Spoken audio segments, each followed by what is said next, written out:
Salute a tutti! Il 12 luglio 2025 il Comitato UNESCO ha decretato l'iscrizione di alcune Domus Deianas nel patrimonio dell'umanità. La notizia viene presentata con grande enfasi in tutti i mezzi di informazione, ponendo in risalto la funzione cultuale delle sepolture neolitiche sarde scavate nella roccia. Non posso che unirmi alla gioia dei promotori se questo risultato porterà alla valorizzazione di storia e protostoria della Sardegna antica. Devo però fare di distinguo: le Domus Deianas non sono le cosiddette case delle fate. Diana in greco antico Artemis, figlia di Latona e di Zeus, era sorella di Apollo. Diana era opposta ad Apollo come la femmina al maschio, la luna al sole, la notte al giorno, il tramonto all'alba, il chiarore all'oscurità, la porta della morte alla porta della vita. Rappresentando la luna, Diana era la protettrice delle donne partorienti che contavano i cicli della luna per aspettare la nascita di un figlio. Diana era anche la dea della caccia, poiché di notte questa era più propizia per l'uomo cacciatore d'amore. Diana era inoltre la divinità bianca, candida e pura come una vergine. Diana era infine la dea della porta eterna, quella che congiungeva gli individui dopo la morte alla madre terra.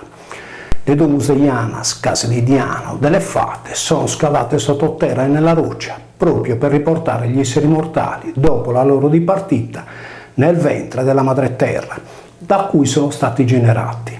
All'interno delle Domus, spesso apposta all'ingresso, vi è una finta porta che figuratamente conduce l'anima del defunto nell'aldilà, ridandole la verginità.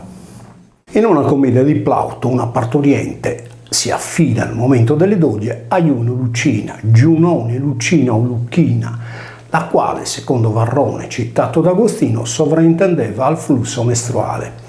Catullo così scrive di Juno Lucina: ti chiamano Giuno Lucina le donne nel loro travaglio, ti chiamano luna di luce riflessa, trinia onnipotente, tu che nell'anno in cicli mensili dividi lungo il suo cammino. In sardo Juno Lucina è sa mama dessa luna. Consegnare le spoglie alla mater luna voleva dire intraprendere il cammino delle Ianas. Le donne nubili sono chiamate in Sardegna Bajanas o Baccadias, vale a dire baccanti della Giana o della Luna. Quando una donna sposata perdeva per morte il proprio marito, ritornava alla condizione di Battia, ossia di Baccadia, vale a dire di Vergine Luce. Juno, Lucchia o Lucchina si festeggiava il 13 di dicembre, oggi dedicato a Santa Lucia, ultimo giorno di Idus per i latini e per i sardi. Il mese di Idas o di Diana Giana era dicembre in Campidano, quando il Logudoro si onorava Natale o mese di Apollo. Il Lucuidu era pertanto il bosco sacro di luce lunare.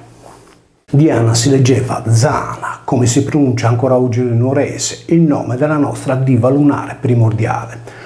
Quando però il nesso di più i più vocale, chiamato a consonante doppia dai greci, poiché quella vocale iota fungeva da consonante z, era preceduto da una parola che finiva per vocale, il suono declassava da affricato alveolare sonoro, di z, affricativo palatare sonoro, j, per cui Sadiana diveniva Sagiana. È chiaro a questo punto che le nostre Domus Deianas non sono le case delle fate, ma le case della luna, quindi di Giana o Zana. Il corrispondente maschile di Diana è Diano, in italiano Giano o Ciano, che ha dato il nome al gennaio, in sardo tra gli altri Zannarzo, vale a dire colui che controlla o apre le porte, nel nostro caso del tempo. In portoghese questo mese è chiamato Janeiro, omonimo della dea Giana. Nel mese di gennaio, Gennargio o Bennarzo, si spalancano le porte del sole e della luna nel loro nuovo ciclo.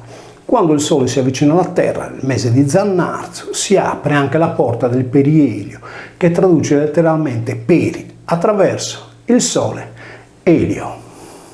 In Sardegna sono presenti tantissime località con il toponimo di Diana, Giana o Zana. Giusto per fare qualche esempio, Giana de Giosso, Diana di Sotto, insieme a Gianna, erano villaggi medievali situati nel comune di Ussana, curatoria di Dolia. Il Nuraghe Giana si trova nel comune di Sardara, curatoria di Bonurzuli. Sarda ed Sargianas è situata nel comune di Putifigari, dove sono presenti le Domus Deianas di Sincantu, fra le più belle della Sardegna, oggi patrimonio dell'umanità con il decreto di Parigi del 12 luglio scorso. Nel Medioevo sardo era inoltre operativa nel giudicato di Gallura la curatoria di Baladiana, che guarda caso si trovava nel territorio dell'attuale comune di Locus Santo, luogo santo, fondato ai piedi di 3 stellari colli o cintura di Orione. La Filonzana, maschera sarda di Ottana, la cui figura impersona una vecchia che minaccia di tagliare il filo della vita, è legata nell'onomastica alla dea Diana. Tale sostantivo femminile è infatti composto da filo e da zana e ricostruisce la frase filo di zana, filo di Diana o filo della luna. In alcuni paesi dell'interno dell'isola le Gianas avevano una regina chiamata Sajana Maista, ossia la Giana maestra, che assaliva gli uomini che passavano vicino alla sua grotta.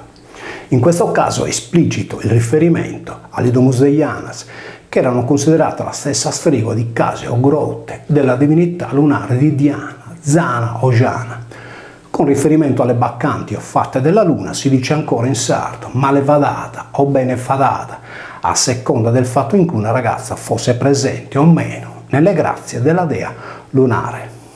Anche il toponimo di Zano e Giano, equivalente maschile di Diana o Zana, è rilevabile in diversi luoghi dell'isola, tra cui nelle Idas o Idas di Codronzano, Calangianus e Fordongianus. Zana era trasposta sulla terra dai guerrieri sardi con l'elmo cornuto, che riprendevano le protumi della costellazione del Toro, quando questa nel Neolitico sardo interseccava sulla linea del Sole. L'elmo cornuto Corru era indossata dai guerrieri sardi quasi in opposizione a quello piumato di Apollo Apuddo, per raffigurare il gallo che annunciava l'alba in Simpudile. Il termine Diana, omologa femminile di Diano, quando riguarda le porte terrestri delle abitazioni dei passi montani, è rimarcato in sardo con la doppia N di Zanna, Gianna, Genna, Sanna, Enna, eccetera. Se la porta invece è quella che apre le ante verso l'aldilà, come erano intese quelle presenti nelle Domus Deianas, la porta celeste è chiamata Zana, Giana, eccetera, quasi sempre con una sola N, forse a simboleggiare il silenzio della finta porta presente nelle Domus dei defunti. In ogni caso, la radice resta sempre quella di Zan. Come già accennato, tale radice era riportata nella grafia antica con Dian, espressione nel corso dei millenni delle divinità celesti di Diano e Diana. Il maschile Zannu in posizione intervocalica, ossia preceduto ad esempio dall'articolo sardo su, su Zannu ha perso per aferesi la consonante iniziale Z ed è diventato Sannu, esattamente come è chiamato oggi l'anno solare sardo. Allo stesso modo Sazanna è risolta in Sanna, anno lunare, riprendendo il nome femminile di Anna, nonché il più diffuso patronimico di Sanna. In Sardegna la porta o genna per eccellenza che svetta sull'isola è il genna argento, ossia porta del vento, porta d'argento o porta dell'argiaentu, aia ventosa, per il suo colore pura, stellare, bianco-argento. Pertanto Diano, custode delle porte della luce, con il suffisso sardo-latino arius, argiu o arzu, che traduce l'italiano colui che fa, diventa Diano arius, pronunciato Zannarzu. E questo è il motivo per cui i greci chiamano la Sardegna, tra gli altri, con l'epitoti Arguropezza, dall'argenteo piede, tratto da Argos, bianco, candido, lunare. In conclusione, non si può accettare che le Domus Deianas siano universalmente solo decretate per la loro struttura architettonica prodotta nel Neolitico.